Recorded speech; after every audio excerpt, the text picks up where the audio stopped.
तुम्हें एक 2 और 3 की पोजीशन सेट करनी है। सपोज करो क्या दे रखी है, एक टी पॉइंट है, टी पॉइंट के कोऑर्डिनेट्स हैं 2 और -3। सपोज करो ऐसा है 2 और -3। 2 किसका होता है, एक्स का, y है दूसरे नंबर पे, x क्या दिखा रहा है, पॉजिटिव, राइट की तरफ पॉजिटिव जाएगा 1 2, ये 2 होगा कहीं, यहाँ पे आ गए तुम, x पे कितना है, पॉजिटिव की तरफ 2, तो 2 कदम आ गए, y पे कितना है, नेगेटिव की तरफ 3, तो आप यहीं से 3 तरफ चलोगे, 1 2 और ये सपोज करो यहाँ पे कितना होगा, माइनस, तो ये जो पॉइंट है ना ये वाला, ये है P, इसको बोलते हैं 2 माइनस, ठीक है। किसी की पोजीशन तुम्हें पता करनी है, कोई पॉइंट आपको यहाँ पे दे दिया ये कि Q जो है उसके कोऑर्डिनेट्स बताओ, Q के कोऑर्डिनेट्स बताओ, तो आप कुछ नहीं करोगे, आप इसके सामने देखोगे सीधा परपेंडिकुलर, सपोज करो ये 4 था, और आप इसके नीचे देखोगे, सपोज करो ये 5 था, तो क्या है 4, Q के जो कोऑर्डिनेट्स हैं वो 4, तो एक पॉइंट जो होता है उसके 2 कोऑर्डिनेट्स होते हैं x और y, और जब हम कई पॉइंट्स के बारे में बात कर रहे हो तो उन्हीं को डिफरेंशिएट नाम कर दिया गया, उनका डिफरेंट नाम कर दिया गया, x1 y1 x2 y2 x, स्थायी कुछ नहीं है, कभी x1 y1 कुछ और होगा, कभी कुछ और होगा, कभी कुछ और होगा, ठीक है। तो 2 बिंदुओं के बीच की दूरी हमें निकालनी है। सपोज करो एक बिंदु ये है a, दूसरा b, a के कोऑर्डिनेट है 2 3, b के कोऑर्डिनेट है -4 -3, और इनके बीच की दूरी ये बतानी है, ये कितनी है, ये क्या हो गया, x1 y1, ये x2 y2, ठीक है। इसको भी हम एक काम करते हैं, इनको भी दोनों को माइनस लेते हैं, -2 -3, -2 और -3। सॉल्यूशन का तरीका होगा यूजिंग डिस्टेंस फॉर्मूला। हम क्या निकाल रहे हैं, ए बी, क्या दूरी है ए बी, तो हम ए बी ही लिखेंगे, ध्यान से समझ लो, x2 माइनस x1 का whole square plus y2 minus y1 का होल स्क्वायर, ऊपर से वैल्यूज उठा लो आराम से, x2 -4, x2 की जगह क्या आ गया, -4, आगे क्या लिख रहा है, माइनस की जगह x1 का वैल्यू -2 है, तो भाई -2, ऐसे तो लिख नहीं सकते हो, तो इसे किस में लेना पड़ेगा, ब्रैकेट में लिया और इसको इस वाले ब्रैकेट में लेके काम को खत्म कर दिया, क्लियर है। ये x2 का वैल्यू, ये बाय डिफॉल्ट माइनस आना ही आना है, और ये x1 का वैल्यू, किसी को कंफ्यूजन तो नहीं है 2 बार माइनस कैसे आया, ये वैल्यूज हैं, प्लस y2 का वैल्यू देखो क्या है, -3 माइनस ये वाला, y1 का वैल्यू कितना है, y1 का वैल्यू -3, और ये इसको मत भूलना, -4 -+2, क्लियर है, प्लस -3 -+3, -4 + 2 होता है -2, इसका स्क्वायर, सॉरी, -2 का स्क्वायर प्लस 0 का स्क्वायर, 4, आगे क्या आएगा 0, 2 यूनिट इसकी डिस्टेंस है, ठीक है। कंफ्यूजन बता दो, बेसिक है, बेस है, इसके ऊपर ही सारा का सारा सवाल चलेगा, अगर किसी को कंफ्यूजन है तो बताओ, है दिवाली जी बताओ, कर लोगे, कितने सवाल ऐसे हैं जिसमें तुम्हें सीधी सीधी डिस्टेंस बतानी है, चेक करो जरा, कितने सवाल ऐसे हैं जिसमें सीधी सीधी दिखानी है डिस्टेंस, एक बुक मुझे दो, मैं बताता हूं, तू दो रख अपनी, कहीं पे 2 है, हाँ दे दो। पहला सवाल सीधा, दूसरा evaluate the distance between the point, हाँ इनको ए भी मान लेना अपने आप, जैसे 0 0 लिख रखा है, 0 0 36 15, तो यहाँ पे 0 0 लिखो, यहाँ पे वो तुम्हारी मर्जी है, ए भी मानना है, पी क्यू मानना है, आर एस मानना है, जो मानना है मानो, तरीका यही वाला रहेगा। फिर 7.2 एक्सरसाइज में इन्होंने कुछ कह रखा है, उसके बारे में अभी बात करेंगे क्या है क्या नहीं है, अभी के लिए सिर्फ डिस्टेंस का रखो, फिर 7.2 का वो सवाल देख लेंगे क्या है। Determine if the points are collinear, determine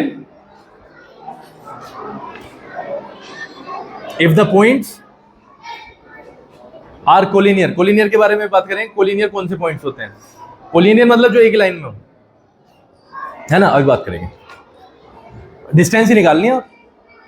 So, इसमें भी डिस्टेंस फॉर्मूला रहेगा, फिर बाद में एक चीज आ जाएगी एक लाइन के, उससे पता चलेगा कि ये कोलिनियर है या नहीं है। अदरवाइज ये क्या है? हाँ, मैं कह रहा हूं कि ये 3 पॉइंट मान लिए हमने, ए, दूसरा यहाँ पे बी, तीसरा यहाँ पे। तो पहले ए बी निकालो। ए बी के लिए ये x1 y1 y2 x2 y2 मान के, उसके बाद में क्या निकालना है? B C. बी सी निकाल लिया। बी सी में भी वही वाला फॉर्मूला लग जाएगा जो आपने जिस तरीके से किया। आपके लिए इंडिविजुअल सिर्फ एक ही लाइन है, 2 बन गई हैं, लेकिन पहली का एग्जिस्टेंस खत्म हो जाएगा जैसे ही आप दूसरी पे जाओगे, और जब तीसरी पे जाओगे तो ये दोनों की दोनों खत्म। क्या होगी वो? सी बी या बी, वो सॉरी सी है, मैंने गलत किया, बी सी और सी है। उसके बाद में ये कट आपके लिए सिर्फ क्या है? सी है। जैसे आप एक लाइन की डिस्टेंस निकाल रहे हो वैसे ही निकलेगी, चाहे 50 लाइन एक साथ हो। ठीक,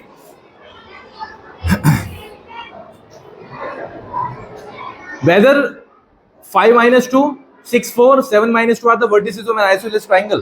isosceles triangle, आप ये वो कह रहा है कि 3 पॉइंट दे दिए, ये वाले मैं 3 ही, एक ट्राइंगल बनाया ए बी सी, ए के कोऑर्डिनेट्स है, बी के कोऑर्डिनेट्स है, सी के।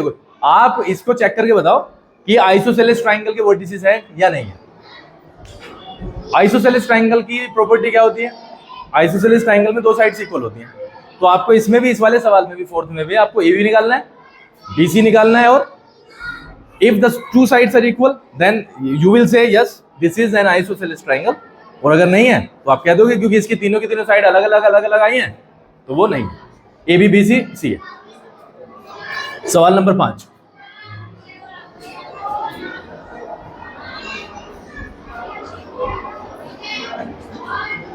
चार फ्रेंड्स बैठे हुए हैं ए बी सी डी। आप देखो जरा आपकी किताब में, 4 फ्रेंड्स बैठे हुए हैं, ए बी सी डी। किताब है वंश? तुम्हारे पे एक ही है, तुम्हारी किताब कहाँ है? तेरे घर रहेगी ना तुम्हारे, हैं? इसके घर है, और तुम्हारी तुम्हारे पास है, और इसकी हैं? कैसे रह गई थी जब सबका इंडिविजुअल किताब है?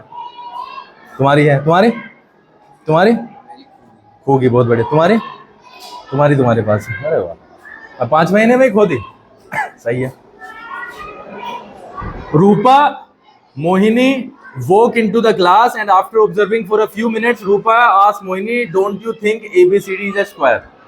तो आपका जो ये दे रखा है, ये अगर आप A को B से मिला दोगे, C को B से मिला दोगे, फिर D को A से मिला दोगे, तो क्वाड्रिलेटरल बन जाएगा, 4 साइड वाला बन जाएगा। अब पूछा ये जाता है कि ये ऐसा लगता है क्या जैसे स्क्वायर हो? अब लगने से कुछ होगा नहीं, लगने से कुछ नहीं होने वाला, साइड से पता करने से कुछ होगा। अब साइड निकालने पड़ेंगे इनके। साइड निकालने के लिए कोऑर्डिनेट चाहिए, x1 y1 x2 y2 चाहिए सबके, वो दिए नहीं हुए हैं लेकिन ग्राफ पे हैं वो। ए के निकालो सबसे पहले भैया, ए के हैं 3 4, बोलो हैं कि नहीं? 3 और राइट की तरफ है 3 और ऊपर की तरफ कितना है? 4। तो ए के हो गए 3 4, बी के कितने हैं भाई? 6 7, सी के 9 4 और डी के 6 1। तो आपका काम क्या है? ए बी निकालो, वैल्यू आ जाएगी B C C D D A. Square में क्या होना चाहिए? क्या नाम है इसका? चिराग का। चिराग क्या होना चाहिए स्क्वायर में? एक क्वाड्रिलेटरल एक स्क्वायर है, तो क्या क्या प्रूव करना है हमें? मतलब कैसे देखें? एक क्वाड्रिलेटरल एक स्क्वायर है तो कैसे पता चलेगा? डिस्टेंस तो हम निकाल लेंगे, फिर कैसे पता चलेगा?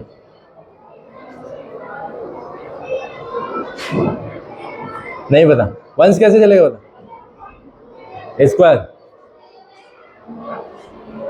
4 साइड वाली एक फिगर स्क्वायर है, 4 साइड वाली एक फिगर स्क्वायर है, उसको 4 साइड वाले फिगर को आप स्क्वायर क्यों कह रहे हो? आप उसे सीधा क्वाड्रिलेटरल बोलो, लेकिन लिखा गया है कि वो स्क्वायर है। क्यों है वो स्क्वायर? क्यों होती है स्क्वायर? चारों साइड इक्वल है तो बैठ जा, बता तो दिया, बैठ जा भाई, तुझे नहीं पता चारों साइड इक्वल होती है, तो अगर चारों साइड इक्वल आ जाए तो कहोगे स्क्वायर है। क्लियर है? अरे बोलो हाँ है ना। चलो जी छठा, छठे में कहा है कि नीचे इन पॉइंट से क्वाड्रिलेटरल बनेगा, चार चार पॉइंट दिए, तो आप हर सवाल में क्वाड्रिलेटरल बना लोगे, ए बी सी डी। ए के देखो क्या है, ए के है -1 -2, बी के 1 0, सी के -1 2 और डी के -3 0। सॉरी उल्टा हो गया क्या, चलो कर लेना।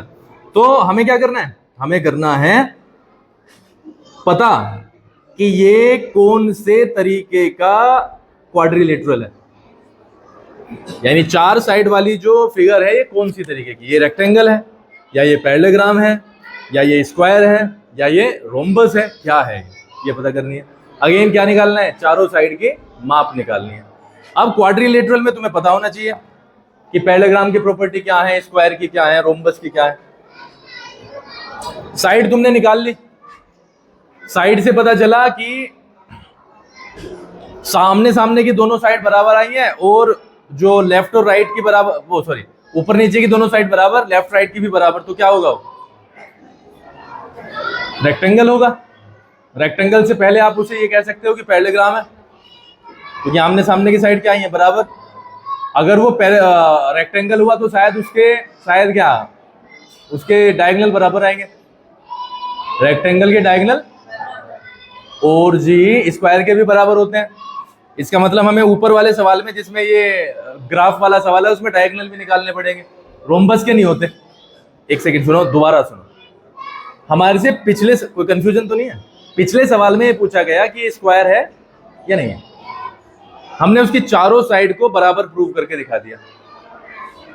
अब स्क्वायर के लिए एक चीज और लगेगी, क्योंकि चारों साइड तो रोम्बस की भी बराबर होती है। तो अब यहाँ पे कंफ्लिक्ट हो गया कि ये रोम्बस का है इसे, या अगर तुम 9th में जाके देखोगे तो स्क्वायर के लिए आप एक एंगल को 90 प्रूव कर देते थे।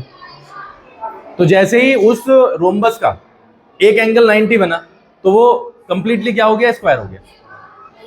बट यहाँ पे 90 वाला केस नहीं है, तो उसको डायगोनल पे जाना पड़ेगा। एसी और बीडी निकालो, अगर एसी बीडी निकल गई बराबर तो वो स्क्वायर है, अगर एसी बीडी बराबर नहीं निकली तो वो रोम्बस है, रोम्बस के बराबर नहीं होती डायगोनल। क्लियर है? तो पिछले सवाल में आपको 6 बार निकालना पड़ेगा डिस्टेंस फॉर्मूला से, डिस्टेंस 6 बार, A B, B C, C D, D A C और बी डी।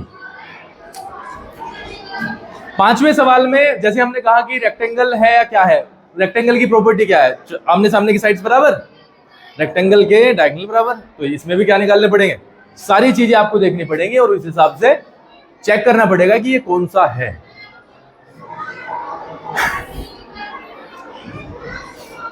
बताने के लिए मेरे पास में ज्यादा कुछ नहीं है, आप देखो पैरेललोग्राम की प्रॉपर्टी क्या होती है, आमने सामने की साइड्स बराबर, डायगोनल करते हैं बाइसेक्ट, करते हैं कि नहीं।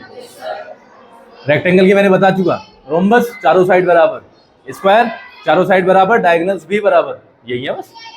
तो 6 की 6 साइड निकालो, 6 फॉर्मूला यूज करके ये, और देखो कि कौन सा फिट बैठ रहा है। रीजन देना है तो रीजन कहो कि इसकी ये साइड बराबर है इसलिए ये है, ठीक। मतलब 6ठे सवाल तक मुझे एक भी सवाल ऐसा नहीं लगा है जो इसके अलग आया हो, सारों में आपको डिस्टेंस फॉर्मूला ही लगाना है। 7वां, evaluate the point on the X axis which is equidistant from 2 -5 -2 9। सबसे पहले लैंग्वेज को समझो, जो समझ सकता है मुझे बताते रहो, लैंग्वेज समझो और मुझे बताते रहो।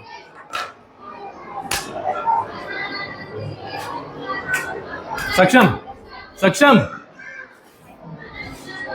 अरे लैंग्वेज समझो, वंस लैंग्वेज, हाँ 95% श्योर हो, 1 नंबर का सवाल है बोर्ड में। चाय उठाइए, 1 नंबर।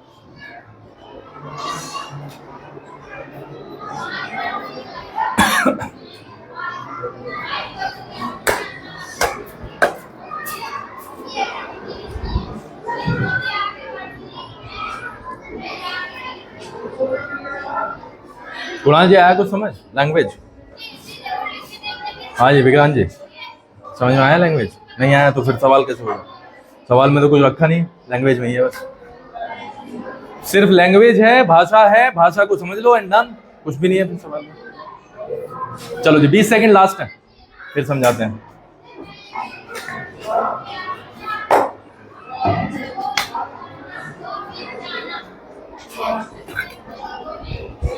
क्या बता रहे हैं? Evaluate the point on the X axis, बस यहीं तक पढ़ो। इवेल्युएट मतलब पता करो, निकालो पॉइंट, एक पॉइंट निकालो जो एक्स एक्सिस पे हो। एक बात मुझे बताओ, तुम सारे दिमाग से बताना, ये एक्स एक्सिस है, इस पे कोई पॉइंट है, इस पे कोई पॉइंट है, और हमें सबको पता है कोई पॉइंट अगर पी है तो उसके कोऑर्डिनेट्स होते हैं एक्स और वाई, होते हैं कि नहीं? एक वैल्यू एक्स की आती है और दूसरी वैल्यू वाई की। स्पेशल चीज क्या है इसमें युगल? स्पेशल चीज है किस पे? एक्स एक्सिस पर है, यानी इस वाली लाइन पे आएगा, रेड पे।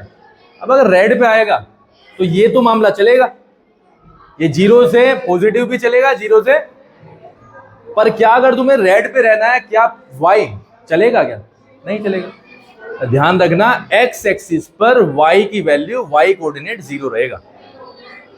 समझ में आई बात? बोलो, एक्स एक्सिस पर वाई कोऑर्डिनेट जीरो होता है क्योंकि उसका मूवमेंट नहीं होता, वो वहीं पे स्टेबल रहता है। इसका मतलब अगर मुझे कोऑर्डिनेट्स मानने हैं, किस पे मानने हैं? एक्स एक्सिस पे, तो वो हमेशा मानने जाएंगे एक्स जीरो, क्योंकि जीरो फाइनल है, एक्स का वैल्यू निकालना है। क्लियर है? क्योंकि जीरो तो होगा ही, जीरो वाई पे है ना। इसका दूसरा सवाल आता है वाई पे पता करो, किस पे? ब्लू लाइन पे है कोई पॉइंट। आप मुझे बताओ, ब्लू लाइन पे जब हो गए आप, तो आप ऊपर भी जा सकते हो, नीचे भी जा सकते हो। इसमें मूवमेंट किसका हो रहा है? वाई का। एक्स तो नहीं हो रहा ना, तो लेफ्ट जा पा रहे, नहीं।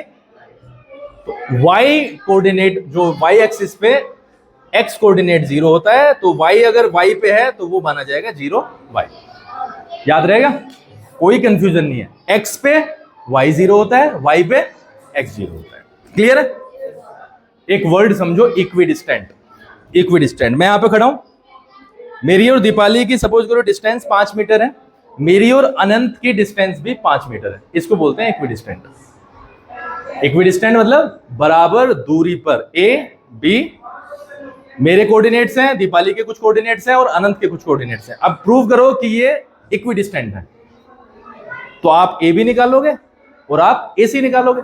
अगर इन दोनों का वैल्यू 5-5 आ गया या कोई भी एक वैल्यू आ गया सेम, तो आप कहोगे हाँ एक इक्विडिस्टेंट है, इक्वल डिस्टेंस में।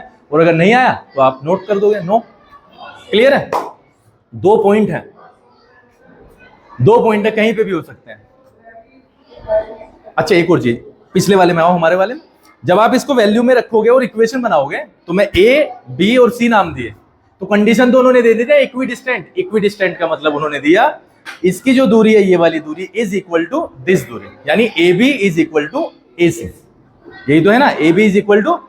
इसमें तो कोई कंफ्यूजन नहीं है ना, क्योंकि एक्स का वैल्यू निकलेगा वहीं से। कभी पता चले सर ये कहां से आया, तो ये कहां से आया? इक्विडिस्टेंट वर्ड से आया। अब उन्होंने सवाल में कहा है ये है एक्स एक्सिस, एक्स एक्सिस है, ये क्या है? X axis. कोई एक पॉइंट है ना, 2 पॉइंट है, ये पॉइंट मान लिया और सपोज करो ये वाला पॉइंट मान लिया। 2 पॉइंट है जो कि दे रखे हैं किताब में। ये दोनों के दोनों पॉइंट एक्स एक्सिस पे कोई पॉइंट है, हमने मान लिया ये पी है, एक पॉइंट है क्यू, एक पॉइंट है आर। सवाल में बात जो हुई है ना, इन दोनों पॉइंट की हुई है, एक क्यू की, एक आर की। वो कह रहा है एक ऐसा पॉइंट यहां पे पता करो जो इन दोनों से क्या हो? इक्विडिस्टेंट हो। यानी पी आर की जो दूरी है वो कितनी होनी चाहिए? पी क्यू की दूरी, यानी दोनों की दूरी क्या है? सेम। इतनी बात अगर क्लियर हुई है तो बताओ, क्लियर है? अगर कोई कंफ्यूजन है तो इसमें बताओ। बता भाई अंकुर, बता। पक्का कुछ है क्या डस्टर वगैरह है?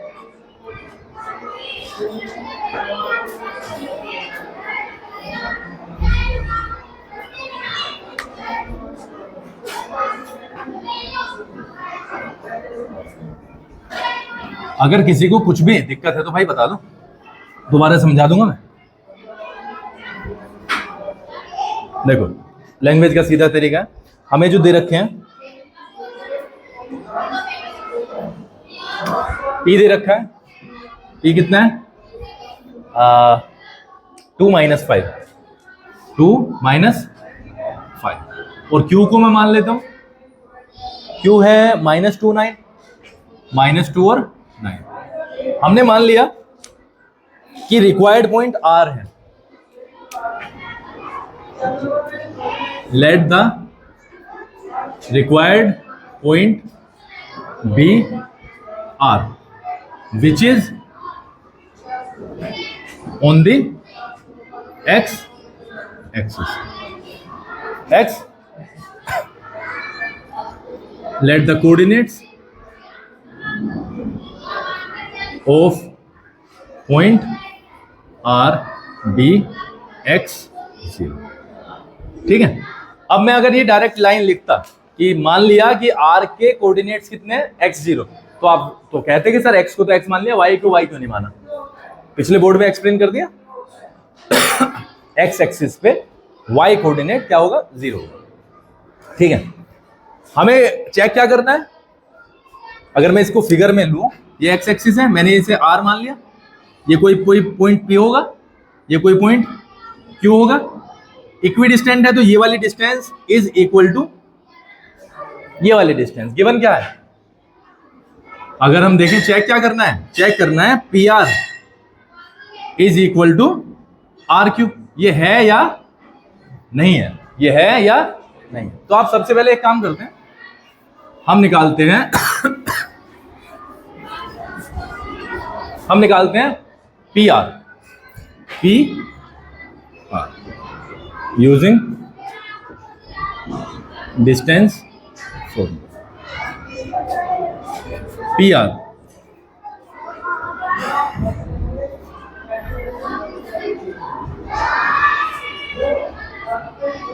पी के कोऑर्डिनेट्स क्या है भाई? 2 - 5। आर के क्या है? x 0। आर के क्या है? x 0। हम क्या निकाल रहे हैं? पी आर निकाल रहे हैं। तो पी आर का मतलब हो जाएगा x2 - x1 का whole square plus y2 - y1 का whole square. x2 x -x1 2 का होल स्क्वायर, y2 0।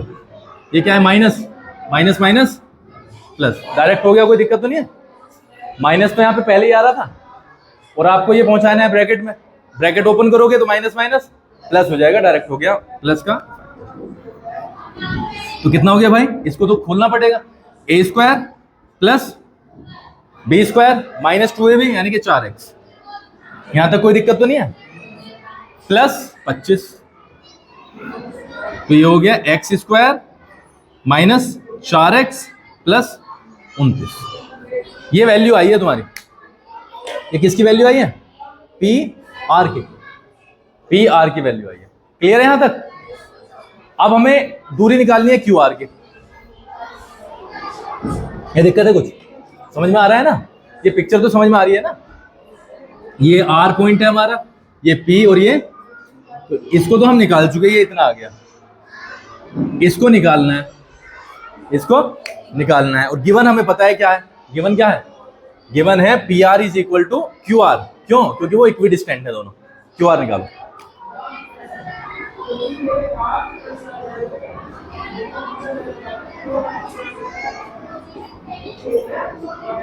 नाउ यहां पे लगा लेना भाई।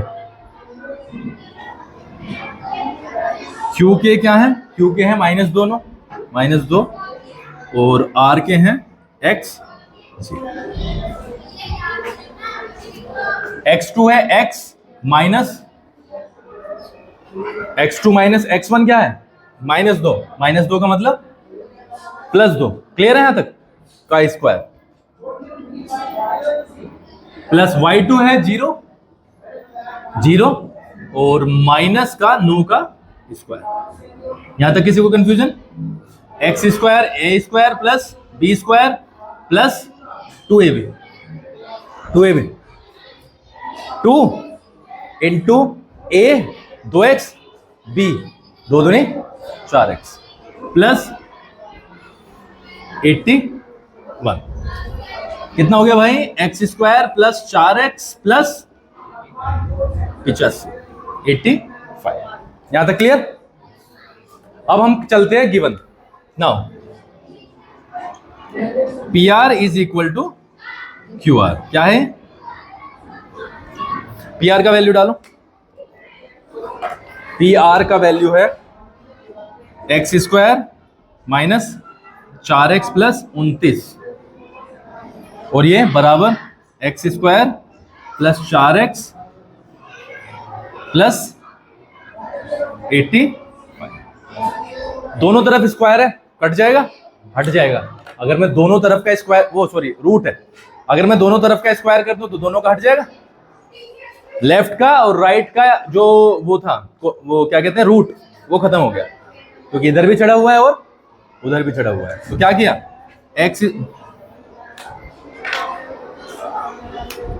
X square minus 4x plus 29 is equal to x square plus 4x plus 85। Variable एक तरफ ले लो और जो संख्याएं हैं दूसरी तरफ डाल दो।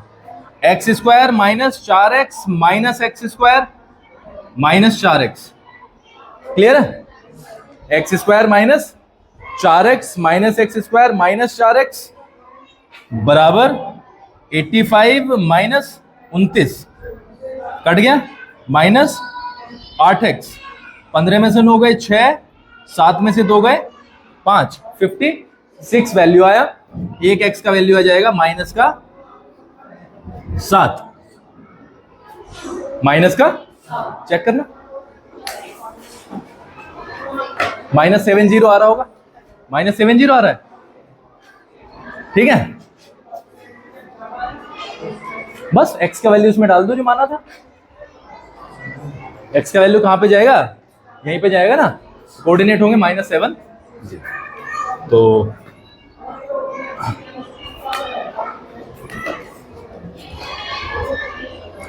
तो रिक्वायर्ड पॉइंट है, रिक्वायर्ड पॉइंट क्या है, r, कोऑर्डिनेट्स क्या है उसके, -7। बताओ कोई दिक्कत हो तो इसमें, सही है तो लिख लो।